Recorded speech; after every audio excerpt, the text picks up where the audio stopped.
You've got a lot to do. Wouldn't it be nice to have a little less on your mind? Eide Bailly can take the pressure off your day-to-day accounting, taxes, data issues, and other business needs. What inspires you inspires us.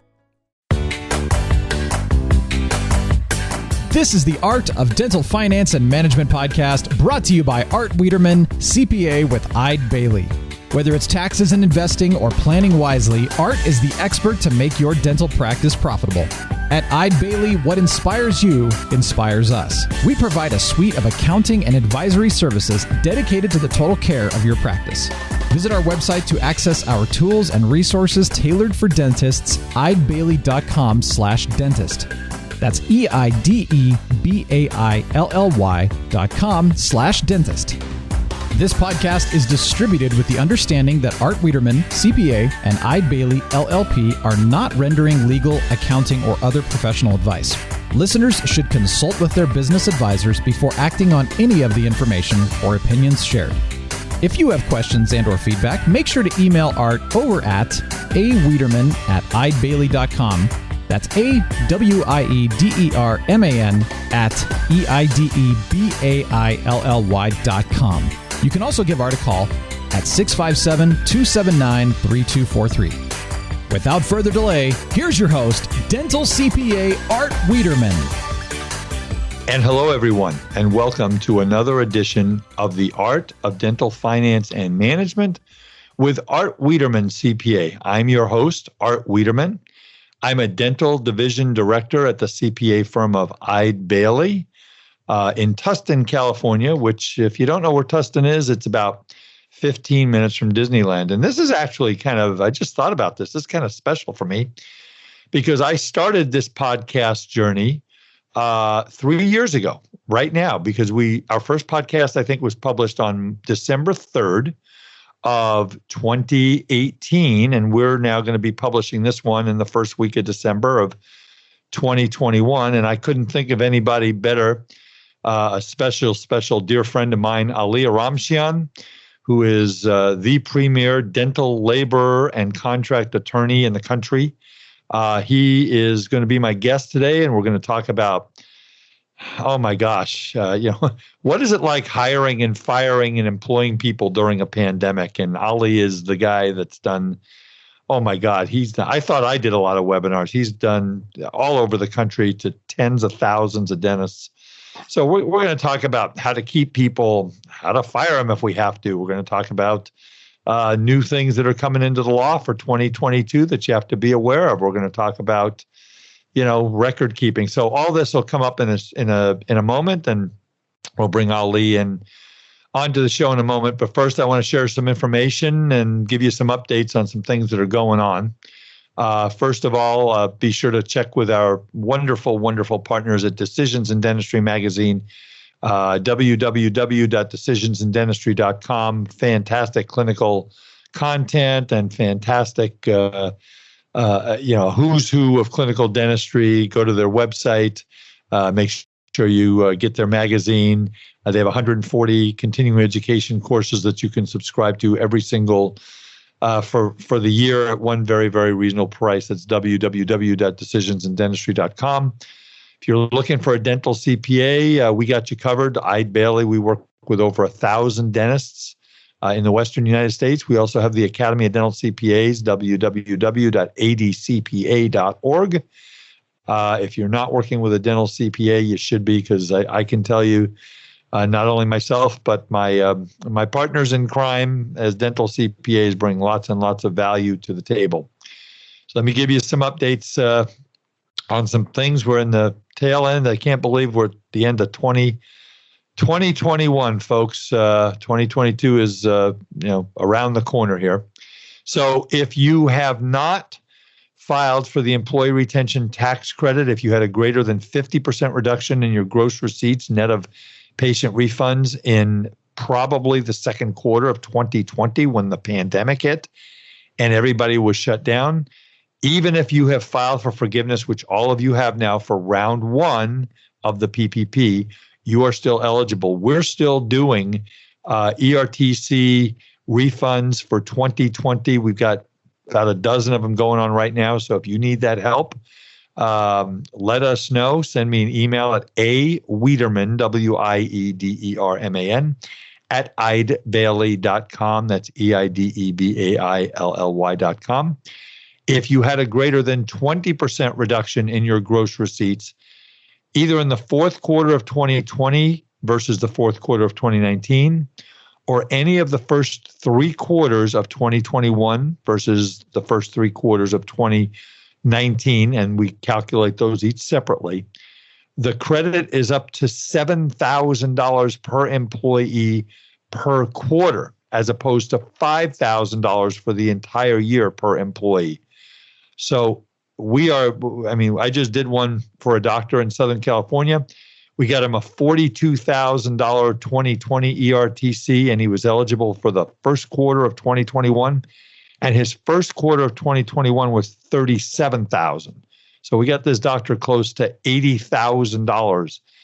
So they're giving out money, folks. Again, give us a call. My direct number 657-279-3243. Also, the HHS Provider Relief Fund. Remember that money, that 2% of your gross revenues you got in the third quarter of 2020, and then you applied for the phase 3, and they sent you like $80,000 or $200,000 or $500,000. They gave out a lot of money. It was $175 billion in the fund. Well, they're finally requiring that you report on that. So we're going to be doing a couple of things. Number one, we have a webinar on January the 21st. I'll tell you about that in a minute.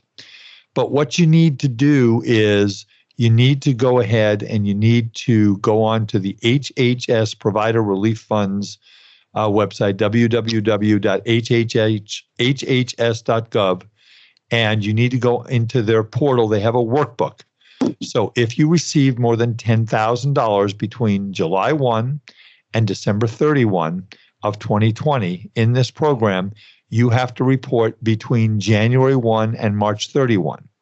If you don't, they will ask you for the money back. So make sure that you look into that. Now, we have a couple of events here at Eide Bailey in the dental webinar world that we want to share with you.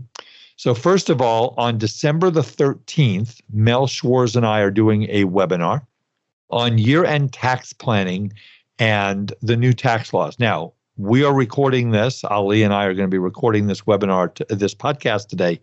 We're recording this in right before Thanksgiving. So here in the middle of November, the House of Representatives had just passed the Build Back Better bill, and it is now going to the Senate. Do we know when this is going to pass? No, nobody knows when this is going to pass. Congress has done this to me and to the CPAs of the world for years and years. They'll pass tax legislation on the 29th of December. Okay, let's do some tax planning between the 29th and the 31st of December.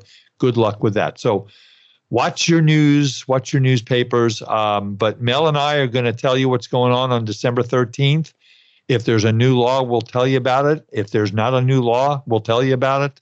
But we'll talk about year-end tax planning.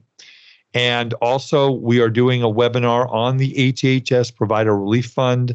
Ashley Brandt Duda and Tyler Bernier are two Eide Bailey partners who have lived and breathed this HHS nightmare from the beginning almost 20 months ago. And I are going to put this webinar on, and we're going to walk you through this HHS portal frame by frame, and we're going to show you exactly how to do it. If you want to sign up for the December 13th webinar, and by the way, that one for HHS is January 21st. We'll have the landing page out shortly. If you're interested in participating in that, there will be a small charge for that because you got a lot of work to put this into action here. But on the December 13th one, go to www.eidebailey.com/events. So those are my announcements. And folks, coming to the end of the year, make sure you sit down with your CPAs. If you need some help with your tax planning and you're not getting it, we're here. That's all we're doing is year-end tax planning meetings. Be sure to check out our new Eide Bailey podcast, Ebb and Flow, a business podcast providing inspired insight on issues and trends the middle market faces. Hear unique business stories, get answers to frequently asked and unasked questions, and understand business topics that matter to you. Available now on your favorite podcast platform. All right, let's get to my dear friend, Ali Oromchian. Ali is the founder, CEO, and as my late mother used to say, chief cook and bottle washer for HR for Health. You like that one? HR for Health, which is the premier HR resource company that helps dentists with all of their HR needs. We'll talk a little bit about that, as well as he is a dental contract attorney, and his firm is Dental and Medical Counsel, and they are based out of Northern California. As I've told you before, I've made, in 37 years, many dear friends, and Ali is just at the top of that list. He's my go-to guy for HR, labor law. My client's getting sued. What do I do? Help. Ali, welcome to the Art of Dental Finance and Management. Thank you, Art. It's a pleasure to be back. And you're right. It is a crazy time of the year, and it just seems to be getting crazier and crazier. So it's a lot of fun to be able to do this with you, as always. It's like when you and I text each other, say, "Are you busy?" And the answer is never no. It's just it's nuts. But you know what? It's great, and we love you, and I love serving the dentists of America, and we do some great stuff. So I'm going to start off with a little bit of statistics just to kind of set the table for this. So according to a May 2021 ADA Health Policy Institute poll, 35.8% of owner dentists are recruiting dental assistants. 28.8% are looking for hygienists. 26.5% are looking for administrative staff.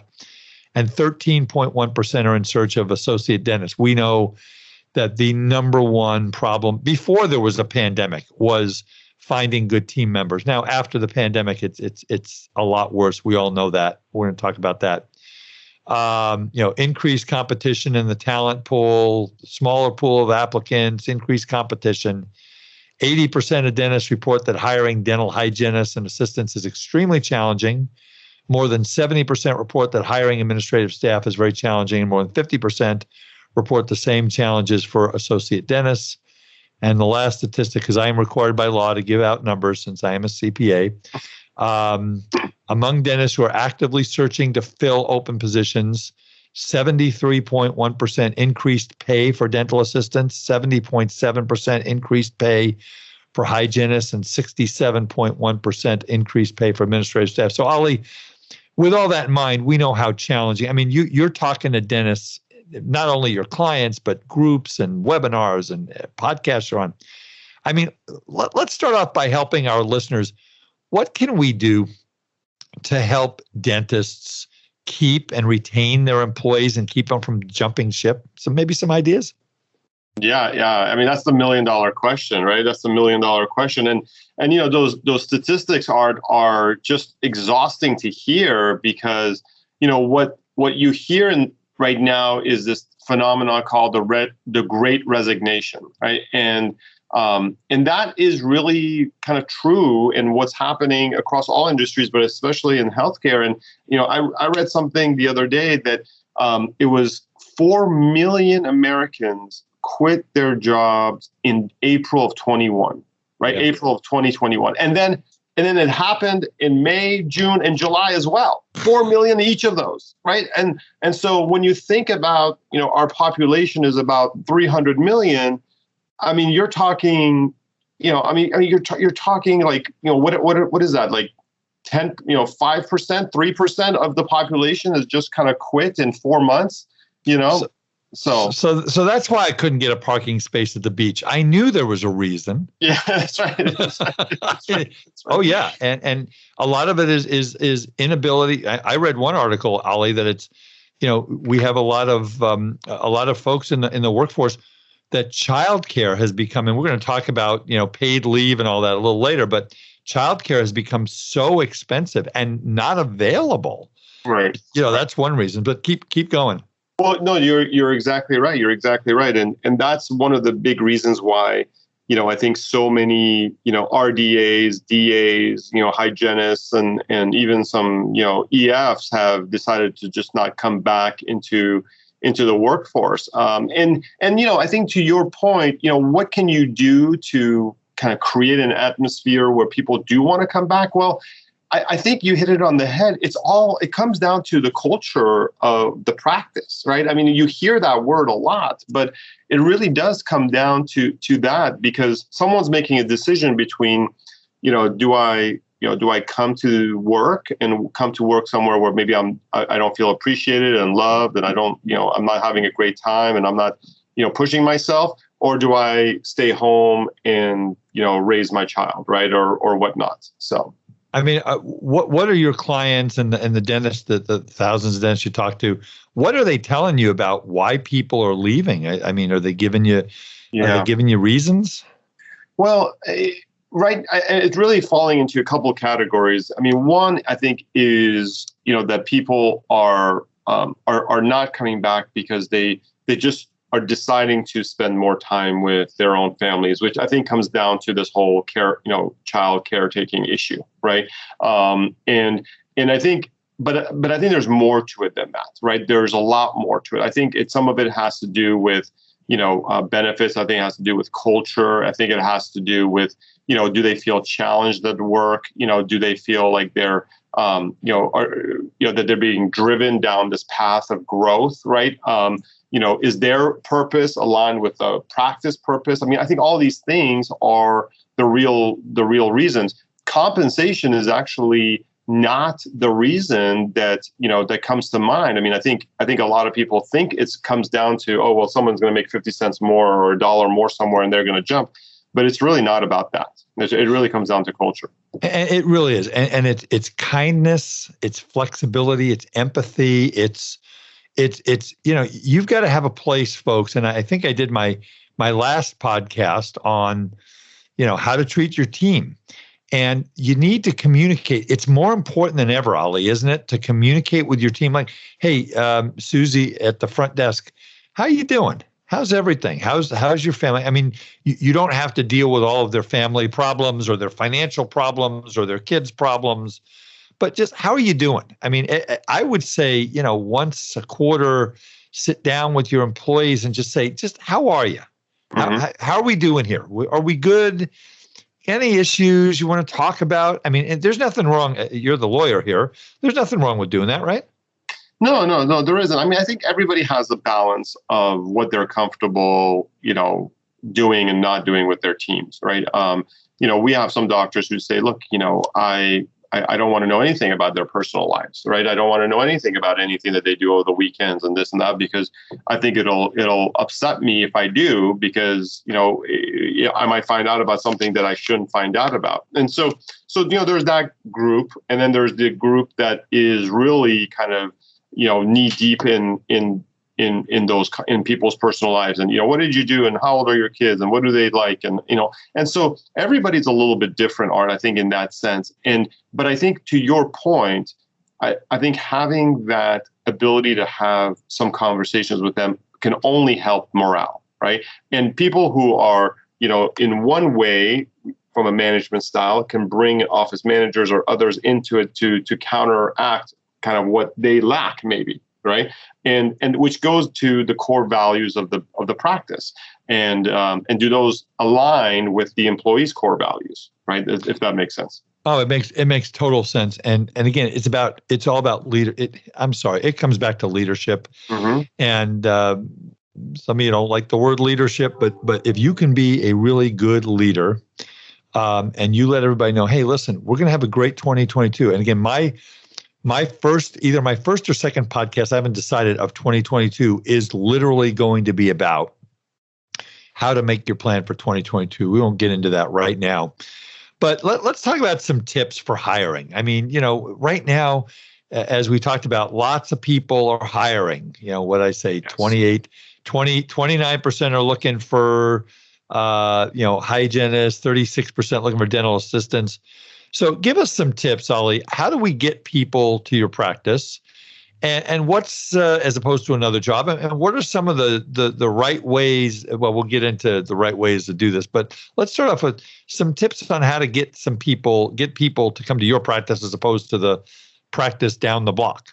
Yeah, absolutely. So I think there's a couple of ways these days that we're seeing people successfully achieve recruitment of good employees, right? I mean, I think the olden days of kind of going on Craigslist and some of these other things is long gone now, and so the best thing I think to do is to see if your team can do the recruitment themselves. If you truly have a great place to work, right? You're a great doctor, and I don't mean clinically, but in terms of leadership style, the morale of the practice is high. If all those things are pointing in the right direction, then let's have the employees go and recruit their friends. They're all friends with other hygienists, RDAs, DAs, and so on and so forth. So let's tell them, about how great the workplace environment is, and let's recruit that way. So that's always a really, really good approach. I think another way, though, is if you're going to go the route of, let's say, Indeed or some of these other kind of websites that help with recruitment, is to write a job posting that truly gets the essence of what your practice is all about.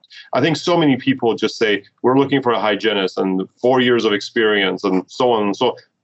That doesn't really separate you, right, from anybody else. I mean, everyone's looking for a hygienist. Everyone's looking for an RDA. So the question is, how is your practice different? And I think the practices that are able to put out their personality the best in these job posts then do attract more candidates. It doesn't mean they're all good candidates, Art, right? You got to remember, we got to remember that. Oh my God, Ali, I will tell you, and this is something doctors, I've had people that have interviewed from my CPA. Remember, I ran a CPA firm for 33 years, Ali. You've got one or two employees that work for you. We all know how this works. It's like, oh my God, that was the best interview that I've ever had. And then they come into work and it's like, what did they do with that person? Did that person miss the plane or the bus or something like that?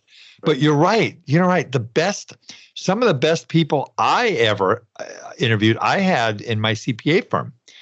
My dear friend, her, Pam Chamberlain. Pam is one of the best dental CPAs in the country, and she's just over the top. And we had a receptionist in the CPA firm that Pam and I had before we merged our firms, and it just wasn't working out. It just was not. We don't need to get into why or anything. And she says, Art, God, I've got a young lady that works. She's working in retail. She's on my softball team Tuesday nights. I'm going to talk to her. So we did an interview, and I did 2 interviews. It's one of the best hires I ever made. I mean, isn't that right? So talking to your people, because your employees know who, what would work in your dental office, right? That's right. Yeah, that's exactly true. Right. Yeah, that's exactly right. Yeah, and it's a great way of bringing like-minded people together. Now, of course, there are some drawbacks to that. If things go sour, exactly. there is the likelihood that they all kind of leave at the same time. Well, yeah, but that's probably if you're a Twinkie. We call them. We won't use some of the bad words because this is not a bad word podcast. But we use the word Twinkie. If you are a Twinkie, people are not going to work for you, no matter how nice the people you hire are. So, okay. So let's talk about some do's and don'ts as far as so we find somebody we like. We've done the interview. First of all, when you recommend your clients interview people, I always, do you recommend that a third person be in the room for the interview so the doctor is talking? Do you like to have a couple of the team? How do you like the interviews to go? Because I always worry about a doctor being in a room with a door closed with someone, bad stuff could happen. I've heard stories. How do you like to do that? Yeah, I mean, I think interviews have to be kind of a multifaceted approach, right? So I think first is you do a phone interview and you make sure that they can communicate well, that they are interested in the position, and so as to not waste everyone's time, right? And a lot of candidates go by the wayside just during the phone interview because there's things that just don't match, right? And so I think you do the phone interview first, and then the second interview, and this is, I think, really where the rubber meets the road. And this is a little bit controversial because some people don't like to do these from an HR perspective, but I think doing a working interview is a great idea, in a dental practice. And there are right ways of doing dental to do working interviews, and then there are wrong ways, right? And if you do it the wrong way, it can definitely come back and haunt you. But But I think if you do a good working interview and the employee comes, they work for maybe 4 to 5 hours. They maybe go to lunch with your team, have a little bit of time where their, guard is down and they have some honest conversation. I think you're going to get a lot more than doing a traditional sit-down interview like the one you're talking about. How about some tips on working interviews you'd mentioned? What are some do's and don'ts on that? So from just a purely HR perspective, I think what's important to let the employee know is what time they should arrive, which I always recommend it be like mid-morning, after the morning huddle and after the craziness of the first patients have come and kind of gone. So have them come mid-morning, maybe stay through lunch or go to lunch with the rest of the team, and then come and then leave like mid-afternoon, right? In between there, or before I should say, this all starts, you want to, tell them the time to come and time to leave, how much you're going to pay them, Art. This is something that people forget, right? They forget how much they're going to pay the person. And so the employee thinks they're getting, let's say it's a hygienist, they think they're getting $60 an hour. And the doctor, employer is going to say, well, no, I was just going to pay her $20 an hour because it's just a working interview.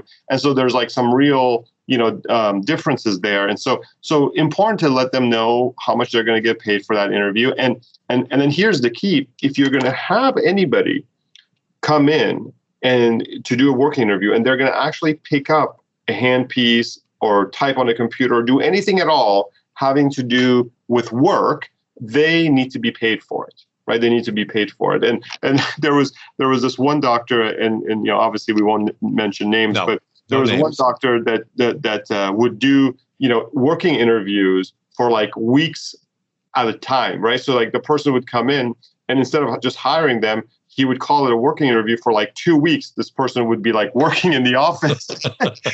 and then finally one of the gals got wise. I was like, no, this is not, a working interview. This is me just working. Yes. And I'm an employee now. I'm an employee. And so there's, there's little things like that. Is there any paperwork that someone in a 4 or 5 hour working interview has to fill out? So, I think if you document sort of the terms that we were just talking about, what day they're coming, what time they're coming and leaving, how much they're getting paid for that one day, you don't really need anything else, right? And okay. you cut them a check at the end of the day, and that's it. If you hire them after that, then of course you need all the new hire documents and everything else. Yeah, we'll talk a little bit about that in a minute. So. Before we go into some of the meat of what we're going to talk about today, Ali, so tell us a little bit about HR for Health and your law firm and how folks can get a hold of you. So tell us what you do at HR for Health for the 2 or 3 dentists in America that listen to this podcast who don't know you. Well, Art, as you know, I'm a dental attorney by trade, and our law firm works primarily with dentists across the country on practice transitions, lease reviews, partnership agreements, the sale of practices. And it's, and we just celebrated our 15-year anniversary last. Oh, congratulations. That's a big deal. It was a lot of fun. And as you know, it's a lot of work to get to this point, but it's, with the great clients that we all have, it's a lot of fun. So, yep. So that's the law firm side. But then, about 10 years ago, what I saw was this crazy trend where a lot of our doctors were getting sued for these HR violations.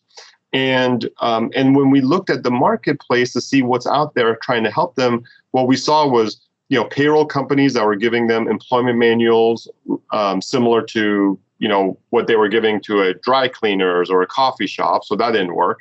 Some of them were going to lawyers and spending a few $1,000s on an employment manual, usually $4,000 to $5,000 to get one that was good just for that year. And then they would have to kind of do it again the following year, which is kind of crazy amount of money to spend on an employment manual. And then there were some mom and pop organizations, and they still exist even today, that are still doing an employment manual for dentists. And they kind of, put some bells and whistles on it and try to make it kind of more fancy. But really what it is what it is. It's just a pamphlet of paper saying what your rules are. But even those, are a few $1,000s, $4,000 to $5,000.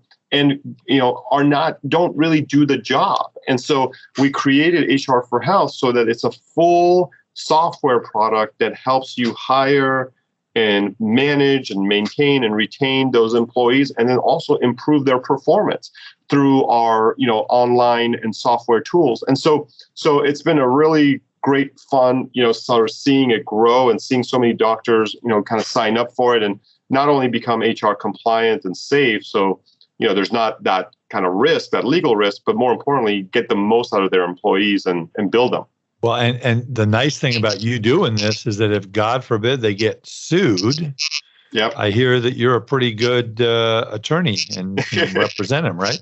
Yeah. We were very, very successful on that front, knock on wood. And a lot of it, though, it comes down to documentation, right? And so when they're already on our software and they have the really good documentation, we really just kill it in the courtroom. And those that don't, we can still kind of position things, but having the documentation is so key. It's so key. And and you and I have been doing this for a long time, of course, but what kind of breaks my heart a lot of times is when I hear a doctor being sold, on, let's say, this employment manual, and they're told, hey, that's really all you need. Right. And it feels good. Right. It feels good to be like, oh, great, I spend this money and I just get this employment manual and I'm good to go.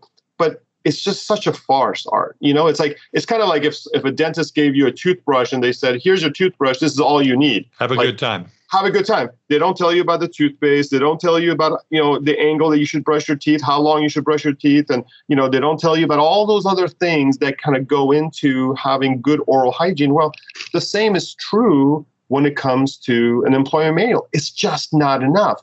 And yet, it's an easy thing to fall trap to. And so that's why, we've kept our costs super low to kind of offset all of that, so that it's not a cost conversation. It's really just an education conversation. And we get it done. So Ali, if somebody was interested in getting a hold of you and your company, how do we go ahead and give out your email, website? If you got one of those banners flying over the 49ers stadium. I mean, however they can get a hold of you. How do they, your phone number? How do we get a hold of you? Sure, absolutely. I think that the best way is probably to go to hr4health.com, and that's hrforhealth.com, and just kind of clicking the form there, and one of our team members will kind of do a demo of the software for you to see if it's a good fit for your office. Or you guys can email me directly and I'll get you in touch with the right person. And my email is just my initials, AO@hr4health.com. So AO@hr4health.com. And those of you who already have my law firm email, you can email me there too, of course, but I can get you in touch with the right people. So sounds good. All right, let's get back to talking about some of this wonderful employment stuff, Ali. So, did we talk about offer letters and making offers, some do's and don'ts in that area? Let's get into that a little bit. Yeah, absolutely. Yeah, that's something that usually everyone forgets to do, and an offer letter is really great. And the reason it's such a great tool, Art, is because for everyone in an office other than a doctor associate, you should just rely on the offer letter as your tool for communicating, the terms of the position. Right. And so you don't really need a contract for, anybody else in the office other than a doctor associate. And so it's a really good document to have. I mean, it'll have the start date. It'll have the compensation. It'll have whether they're exempt or non-exempt. It'll have all those details. And then, because, dentists are really worried about their associates taking staff or taking patients or other intellectual properties, that's why we would recommend the contract. Now, so you answered one of my questions, which you say if we have a good offer letter, and I'm assuming that you have recommended formats for offer letters, but we don't need an employment contract for non-dentist employee. You do recommend one if I'm hiring an associate dentist, right? I do, yeah, definitely one for an associate dentist, but not necessarily one for anybody else in the office. Sometimes will get a doctor who wants to give an office manager a contract because they're just that valuable to them, and that's sometimes okay. It's just what you have to remember is that once you sign a contract, especially if it's for like 1 or 2 years or whatnot, you're really kind of stuck with that person the same way that person is kind of stuck with you. And so, with a doctor associate, the reason we do it, we put the contracts together is because we want intellectual property protections. Now, I know that in California, and I will go, I am not a lawyer. I don't play one on TV. That's why I have smart people like Ali come onto my podcast.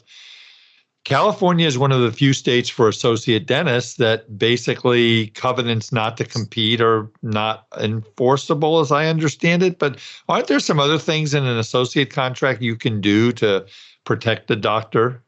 Mm-hmm. Yeah, you're exactly right. Yeah, covenants not to compete are totally illegal in associate agreements here in California and in many states. There's some states that, of course, allow, for them, as long as it's a reasonable distance. But in California, there's none. But there are other things you can do to protect yourself. The intellectual property protection language that we were talking about. A lot of that, can be put into these contracts, and it helps them. Helps the doctor owner prevent staff from leaving, let me rephrase that. It prevents the associate from trying to take the staff without penalty.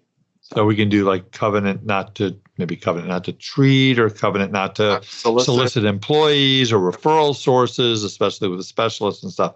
Yeah. Okay, so I remember you taught me years ago that when you hire an employee, there's something like 17 or 18 different forms. I don't remember what my wife asked me to bring home from the grocery store, but I do remember stuff like this, unfortunately. Unfortunately for me. Anyway, but so when we hire people, let's talk about record keeping, employee records. Let's spend a little bit of time on this. We have some time left. Tell our doctors what they have to do to protect themselves. Yes. And, this is becoming a real thing, Art. And as you're I don't know if it was the next seminar you're doing or the one after that that you're doing on the requirements that dentists have to do because of what was it the money that they got. The HHS. They have to file in the portal.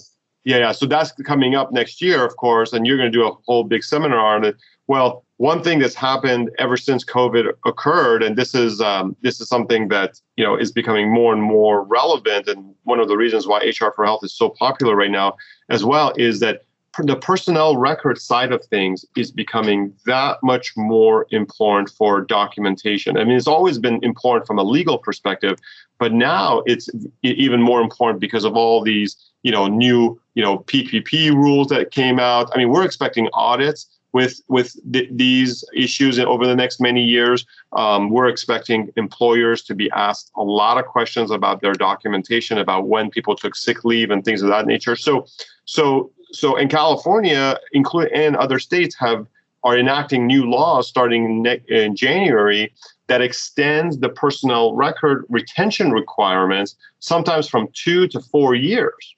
So you can imagine what that does in many situations, because it in essence elongates the time that an employee can come after you for claims, right? Whether they're wage and hour claims, civil rights violations, or other things. So it's important to have really good documentation, and not having it in paper, I think, is key. And this is really the difference, right? I think a lot of people are still used to doing things on paper and putting it in storage files. Well, things get stolen, right? As you and I know. Sure. Especially when an employee knows they're going to file a lawsuit, they will do whatever it takes to take their file. And even if it's under lock and key, people find their way. So getting, making sure it's electronically stored, I think, is very important. Making sure you got electronic signatures is important. And then, of course, the basics, the ones that you were saying, you need 18 documents here in California, but some states have a little bit less, some have a little bit more. And these are required documents that you need to have for each employee. And so it's vital that everyone get this before, they're a victim of these kind of crazy lawsuits.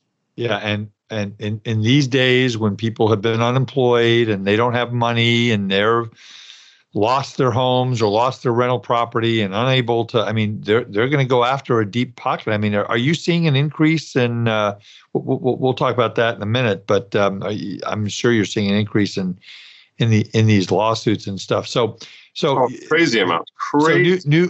So new now, one other thing that I get questioned about sometime, and I always defer to the attorneys, is there's federal employment law and there's state employment law.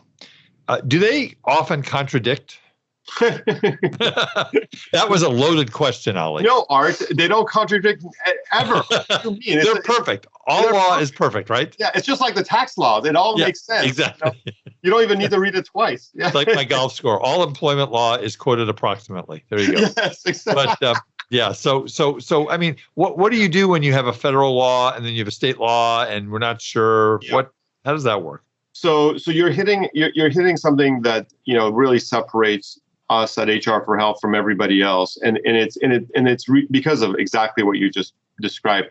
So when you have a federal law versus a state law, or a state law versus a county law, or a county law versus a city law, I mean, it just kind of trickles down, right?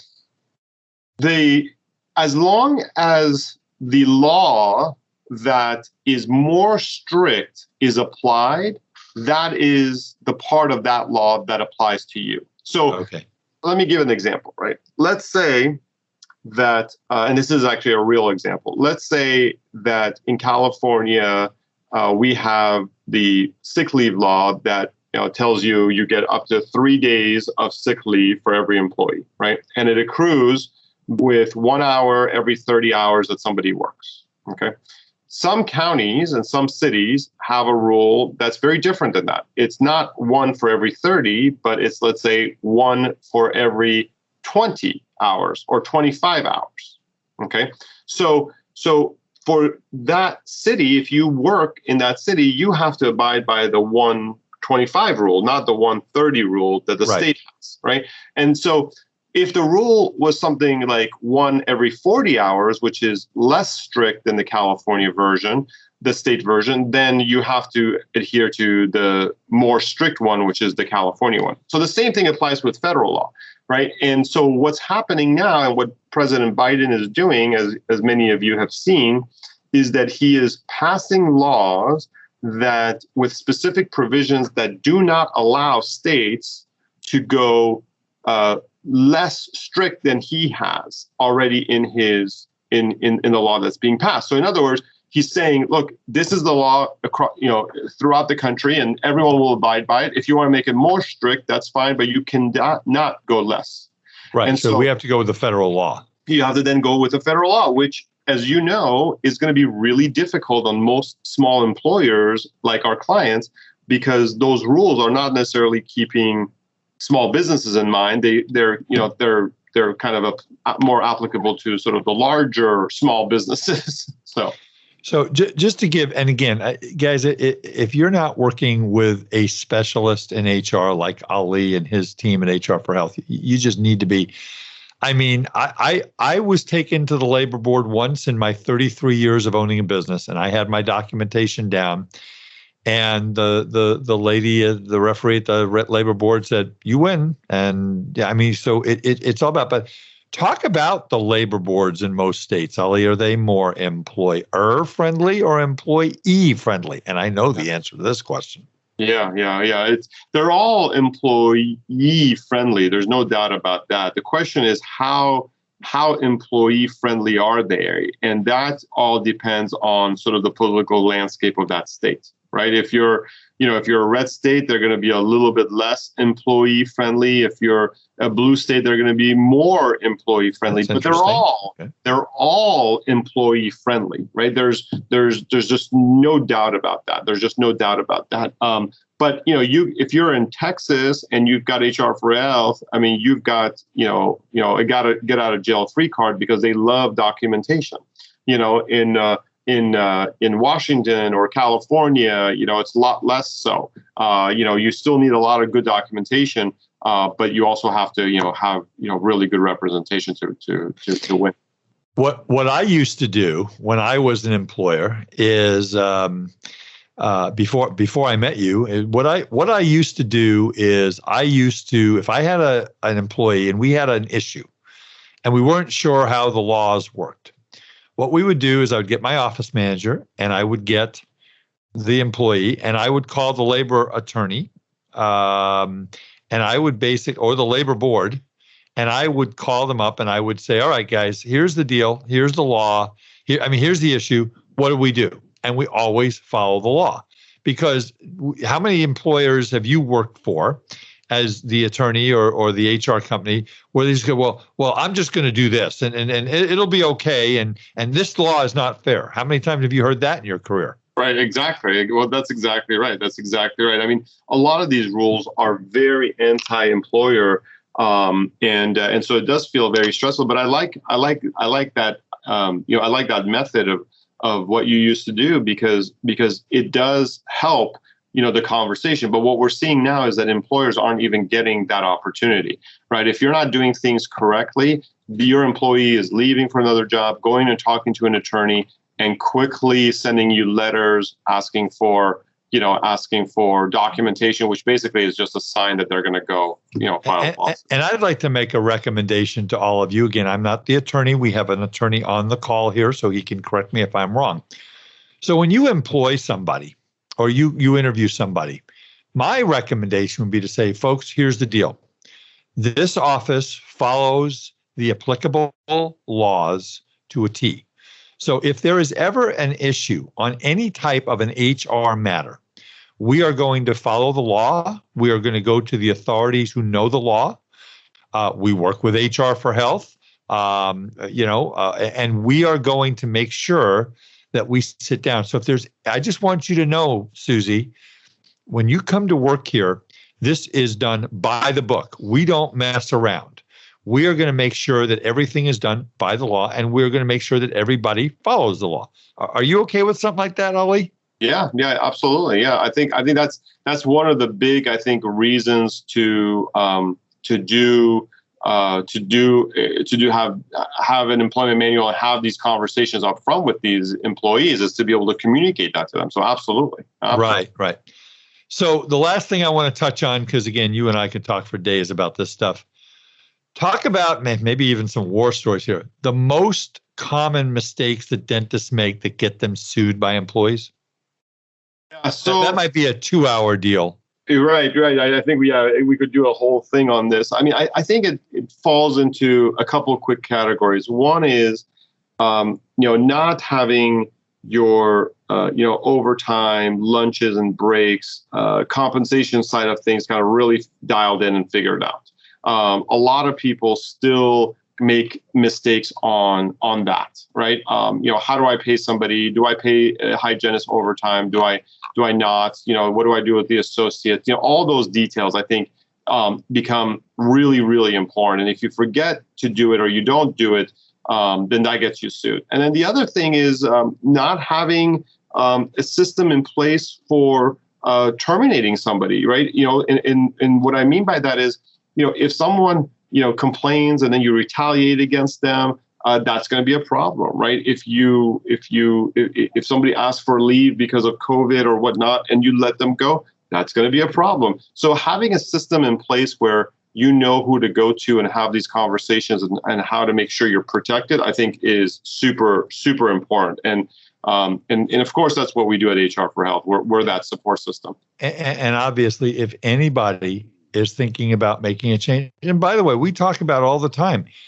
If you have an employee that is not doing a good job and you have to make a change, it is legal to make a change. You just have to do it in the right way. So you never, ever, ever make a change in your practice and let someone go without talking to someone like Ali Oromchian, and not making sure that you have all your ducks in a row and documentation and doing it right. And, you just don't do that. So, well, you are amazing, my friend. You saved the world during COVID. I'm telling you, for those of you, Ali was the voice of the California Dental Association and was on webinars with thousands of dentists and helping through the FFCRA and the sick pay rules during COVID, and do we lay them off, or do we send them to Hawaii? I mean, what do we do here, right? So you were a gift to the dental profession. Any final comments from my listeners about, going into 2022, something if they're not doing this, they need to be doing this thing, anything like that?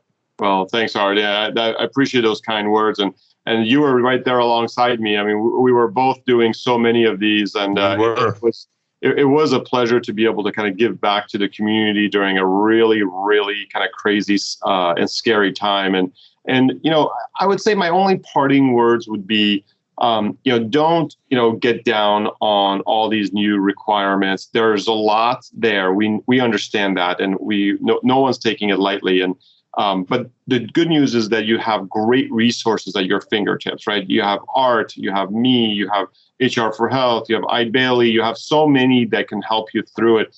It's one of those times in history where, reach out and ask for help. Let us kind of help you manage through this kind of crazy time, because it's going to be a lot less expensive. It's going to be a lot less stressful for you. And more importantly, you'll know it's done right. And that's half the battle, right? It's just knowing that it's done right so you can move on with your life and your family. So one more time, give out the best way for people to get a hold of you. The best way is probably go to hr4health.com. That's HRFOR health.com. Or you can email me and then I'll get you to the right person. And my email is my initials, AO@hr4health.com. Ali Oromchian, thank you so much for imparting your amazing wisdom and everything you've done to help the dental profession. We CPAs called ourselves the financial first responders. I think you and your team were the employee and HR first responders through this pandemic. I just hope we never go through anything like this again in your lifetime or my lifetime. Me too. Thank you. So hang with me as I take the podcast out. Everybody, thank you so much for listening. We have thousands of people that listen to this podcast. I get emails and from all over the country. Thank you so much for listening for this I can't believe it's been 3 freaking years that we've done this. It's been an absolute labor of love. Thank you to the wonderful people on my team at Eide Bailey who have helped me, to all the guests that we've had on this podcast over the last 3 years. We're going to keep doing this. I love being behind a microphone. My friends and family say you talk too much. I go, yeah, that's just me. What am I going to tell you? And so just remember, go to our partner, Decisions in Dentistry magazine, www.decisionsinDentistry.com, for great clinical content and 140 continuing education classes at one very, very reasonable price. Give me a call, 657-279-3243, if we can help you on the ERTC, the HHS Provider Relief Fund, tax planning, financial planning, psychiatry, psychology, counseling. We do it all. We've helped doctors with everything, and I've spent my entire 37-year career dedicated to the dental profession, and it has been an absolute joy. Do go on to our website for our 2 webinars, www.eidebailey.com/events. Remember, December 13th, we're doing a webinar on year-end tax planning and the new Build Back Better law. Whether it is law or not law by then, who knows? We think it will be, but we never know. And also on January 21st, and that's going to be January 21st is going to be 9 to 11 a.m. Pacific time. We're going to be doing a webinar with Tyler and Ashley from our our HHS team to talk about every step that you have to take to make sure you're compliant on filing on the HHS Provider Relief Fund portal, which you must do if you got more than $10,000 between July 1 and December 31. You have to file between January 1 and March 31. Well, with that, I want to thank everybody for listening. Please tell your friends about our podcast. Please subscribe so you get every podcast every other week when we publish. And with that, thank you again so much, and thank you, Ali. And that is it for this episode of The Art of Dental Finance and Management with Art Wiederman, CPA. And we'll see you next time. Bye-bye. Thank you for listening to today's episode of the Art of Dental Finance and Management podcast. Be sure to subscribe wherever you listen to podcasts so you never miss an episode. The Art of Dental Finance and Management podcast is produced by Eide Bailly in partnership with Art Wiederman, CPA, Decisions in Dentistry Magazine, and the Academy of Dental CPAs. For audience questions and feedback, email Art Wiederman, awiederman@eidebailly.com. That's AWIEDERMAN @EIDEBAILLY.com. Or you may call Art at 657-279-3243.